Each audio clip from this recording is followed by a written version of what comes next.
একটা যুদ্ধবিমান একটিমাত্র দেশের কাছেই বিক্রি করেছে চীন, আর সেই বিমানই সাম্প্রতিক এক সংঘাতে আন্তর্জাতিক অস্ত্রবাজারে তুলছে বিশাল আলোড়ন। অন্যদিকে বিশ্বজুড়ে অস্ত্র রপ্তানির তালিকায় চীনের নাম এখন চতুর্থ স্থানে। প্রতি বছর বিক্রি করছে হাজার হাজার কোটি ডলারের সমরাস্ত্র।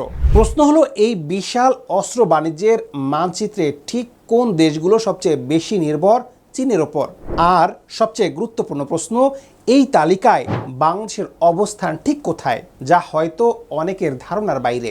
অস্ত্র রপ্তানির এই পরিসংখ্যান শুনতে নিছক সংখ্যার খেলা মনে হলেও এর সঙ্গে জড়িয়ে আছে একটা দেশের নিরাপত্তা, সার্বভৌমত্ব আর সাধারণ মানুষের করের টাকার হিসাব। ধরা যাক, একটা পরিবার ঘর তৈরি করছে, দরজায় তালা লাগানো, দেয়াল মজবুত করা, এসব খরচ বাদ দিয়ে সংসার চালানো যায় না। আবার প্রয়োজনের বেশি খরচ করলেও সংসারে টান পড়ে।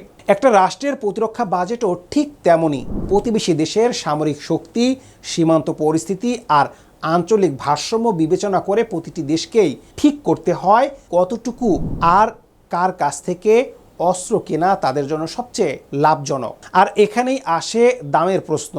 একটা আমেরিকান বা ইউরোপীয় যুদ্ধ বিমানের দাম যেখানে শত শত মিলিয়ন ডলার, সেখানে চীনা বিকল্প তুলনামূলক অনেক সাশ্রয়ী। উন্নয়নশীল দেশের জন্য এই মূল্য পার্থক্যটাই হয়ে ওঠে সবচেয়ে বড় বাস্তবতা। সীমিত বাজেটে দেশের আকাশ, সীমান্ত ও সমুদ্র রক্ষার দায়িত্ব পালন করতে হয় তাদের। এবার দেখা যাক বৈশ্বিক চিত্রটা। Stockholm international piece research institute তথা সিপ্রর তথ্য অনুযায়ী বিশ্বের অস্ত্র রপ্তানিকারক দেশগুলোর তালিকায় যুক্তরাষ্ট্র, ফ্রান্স ও রাশিয়ার পরই চতুর্থ স্থানে আছে চীন, যাদের বৈশ্বিক অস্ত্র রপ্তানিতে অংশীদারিত্ব প্রায় 5.8 থেকে 5.9%। প্রতি বছর গড়ে প্রায় 2000 কোটি ডলার মূল্যের রপ্তানি করে দেশটি। যেখানে রপ্তানি তালিকায় প্রাধান্য বিস্তার করে আছে চীনের রাষ্ট্রীয় মালিকানাধীন প্রতিরক্ষা সংস্থা এভিয়েশন ইন্ডাস্ট্রি কর্পোরেশন তথা এভিআইসি এবং নরিঙ্কো। সহজ ভাষায় বললে এভিআইসি অনেকটা চীনের বোয়িং আর নরিঙ্কো তাদের রেইথিয়ন।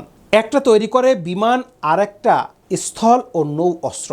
চীন মূলত রপ্তানি করে হালকা যুদ্ধ বিমান যেমন JF-17, J-10, ড্রোন, ফ্রিগেট, কামান আর রকেট সিস্টেম। কিন্তু এই সংখ্যাগুলো শুনতে সাধারণ মনে হলেও আসল প্রশ্নটা হলো, ঠিক কোন কোন দেশ এই বিশাল অস্ত্র ভাণ্ডারের সবচেয়ে বড় ক্রেতা?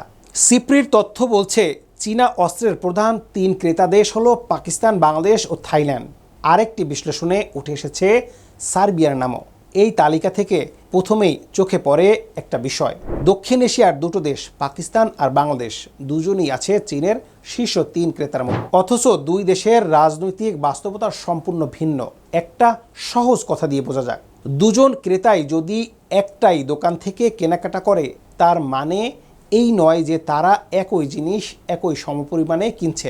একজন হয়তো মাসিক বাজার করছে, আরেকজন শুধু মাঝে মধ্যে প্রয়োজনীয় জিনিস কিনছে। প্রশ্ন তাই আরও গভীর হয়, পাকিস্তান আর বাংলাদেশের এই নির্ভরতার মাত্রা কি একই রকম, নাকি এই দুই দেশের মধ্যে আছে বিশাল ব্যবধান, যা সংখ্যার গভীরে না গেলে বোঝা যাবে না?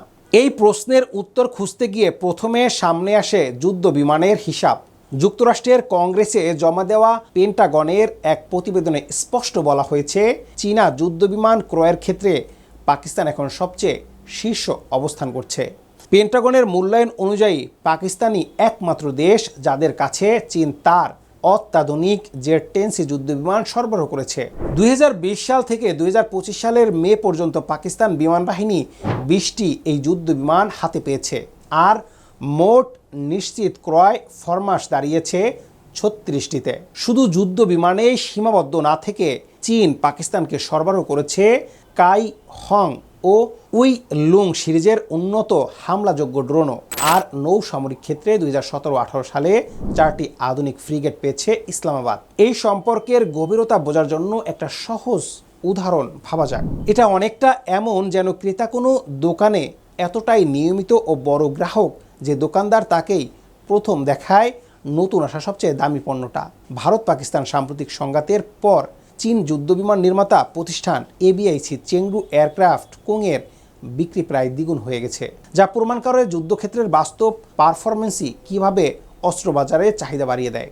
অনেকটা কোনো গাড়ির রেসে জেতার পরেই সেই গাড়ির বিক্রি বেড়ে যাওয়ার মতো। তাহলে প্রশ্ন দাঁড়ায়, এই একচ্ছত্র জেট 10C বাজারে বাংলাদেশের অবস্থান কোথায়? উত্তরটা বেশ চমকপ্রদ। পেন্টাগনের একই প্রতিবেদনে উল্লেখ করা হয়েছে, মিশর, উজবেকিস্তান, ইন্দোনেশিয়া, ইরানের পাশাপাশি বাংলাদেশও জেট 10C যুদ্ধবিমান কেনার আগ্রহ দেখিয়েছে। যদিও এখন পর্যন্ত পাকিস্তানের মতো নিশ্চিত ক্রয় ফরমায়েশ বাংলাদেশের নেই, তবে আগ্রহ প্রকাশের এই তালিকায় নাম থাকাটাই ইঙ্গিত দেয় বাংলাদেশ বিমান বাহিনীর আধুনিকায়ন পরিকল্পনায় চীনা প্রযুক্তি একটি গুরুত্বপূর্ণ বিবেচ্য বিষয় হয়ে উঠছে। এটাকে এভাবে ভাবা যায় যেন কেউ একটা নতুন গাড়ি শোরুম ঘুরে দেখছে, দাম বৈশিষ্ট্য যাচাই করছে, কিন্তু এখনও বুকিং দেয়নি।